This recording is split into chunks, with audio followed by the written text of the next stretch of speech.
The dining table looked perfect that night, golden lights, polished cutlery, and food rich enough to impress anyone from the outside. But beneath the shine, something ugly was waiting for me.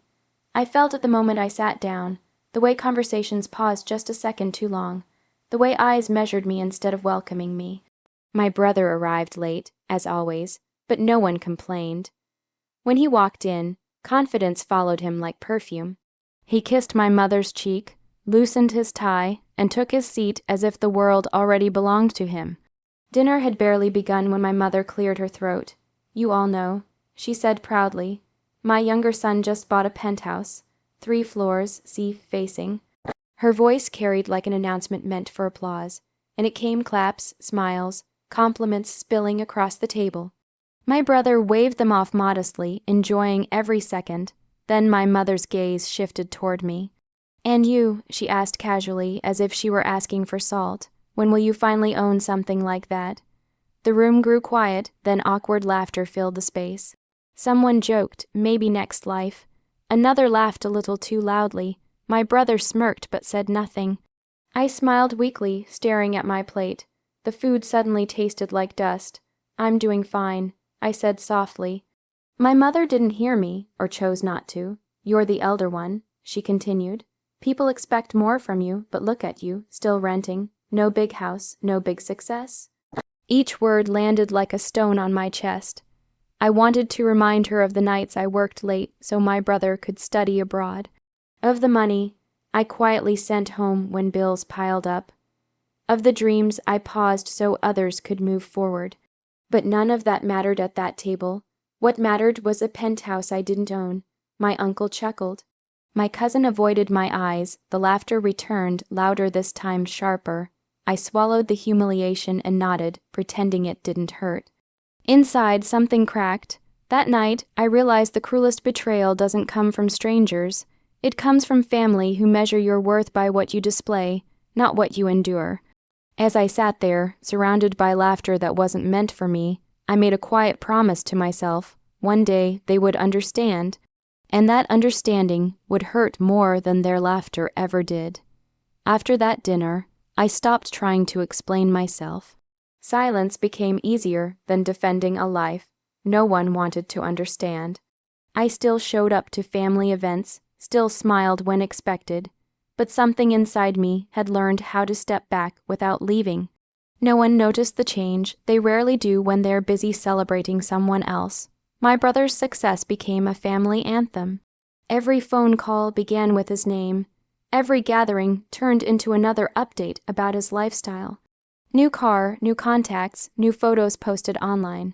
My mother repeated his achievements proudly, like prayers she wanted the world to hear. And me, I became the background, the reliable one, the strong one who didn't need praise. They forgot, or maybe never cared, that strength is often built from being overlooked. Years earlier, when my father passed away, I became the quiet pillar. I took extra shifts, delayed my education, and learned how to stretch a single paycheck across a family's needs. When my brother wanted to study abroad, I said yes before anyone asked. When my mother's health failed, I paid the bills without telling anyone how close I was to breaking. No thank yous followed, no recognition came. I didn't complain. I learned that effort spoken aloud loses value in rooms full of comparison. I learned that success shown too early attracts judgment instead of respect. And most importantly, I learned that silence could be powerful if paired with patience. While my brother chased visible success, I built something invisible. I spent nights reading, failing, and starting again. I invested small amounts, lost them, studied harder, and tried again. I registered companies under names no one recognized. I stayed away from family gatherings when I needed focus, letting them believe I was still figuring things out. It was easier that way. My apartment remained small by choice. My clothes stayed simple. I didn't want applause. I wanted control. Every step forward was mine alone, free from expectations and comparisons. Sometimes, late at night, doubt crept in. I'd remember the laughter at that dinner table and wonder if maybe they were right. But then I'd open my laptop, review my progress, and remind myself why I stayed quiet. I wasn't behind. I was just building a foundation they couldn't see. And foundations don't make noise. They just wait strong, steady, and patient until the weight above them finally realizes what it's standing on. The call came on a quiet afternoon, the kind of day that feels ordinary until it isn't.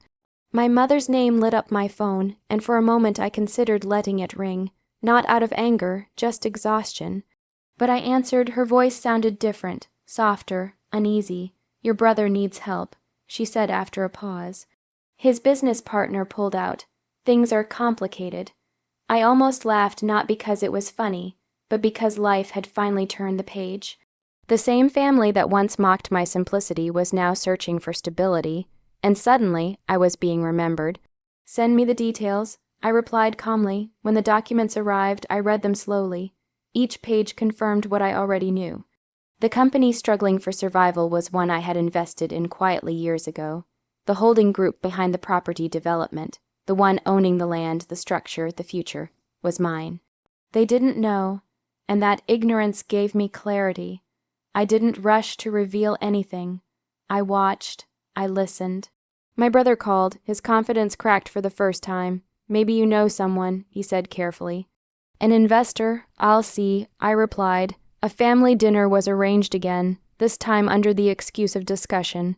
The same house, the same table, but the energy was different. No laughter, no boasting, just tension hiding behind politeness. I arrived late on purpose. When I walked in, dressed simply but sharply, conversation stopped.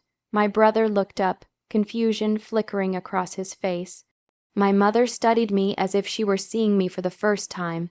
An unfamiliar man stood near the window, the investor they were waiting for. I walked toward him and shook his hand. "Thank you for waiting," I said. Traffic was heavy. My brother frowned. "You know him?" The man smiled. "He is the investor." The room froze. My mother's chair scraped against the floor as she stood. "What do you mean?" I placed my folder on the table and opened it carefully, like someone handling truth for the first time. "The company you're discussing," I said, meeting their eyes one by one, answers to mine. "The building, the land, the future deals. Those decisions come through me." My brother's face drained of color. "You," he whispered. I nodded. No anger, no pride, just facts. In that moment, silence finally spoke.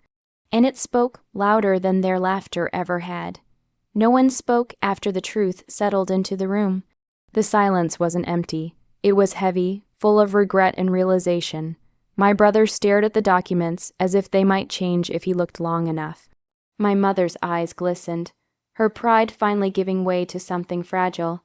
"I didn't know," she whispered. I believed her, and that made it hurt more.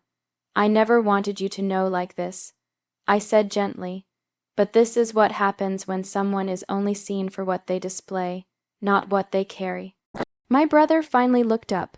The confidence that once defined him was gone. "Why didn't you tell us?" he asked, his voice barely holding. I met his gaze because every time I sat at this table, I was reminded that silence was safer than explanation. I closed the folder and stood.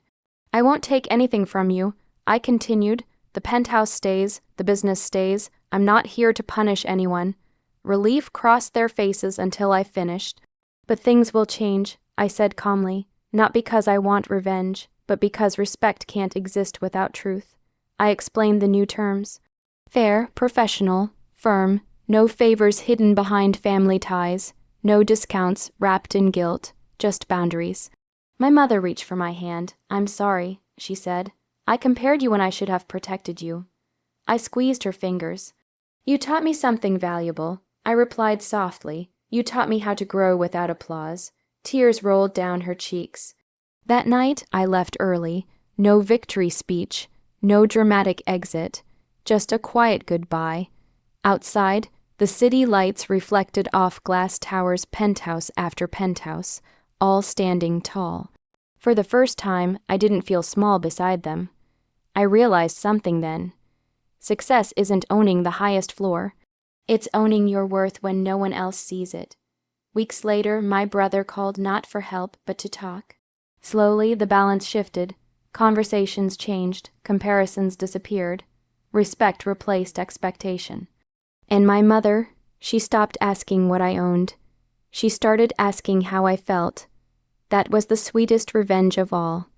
Not humiliation, not dominance, but growth so undeniable that even those who once laughed had no choice but to listen.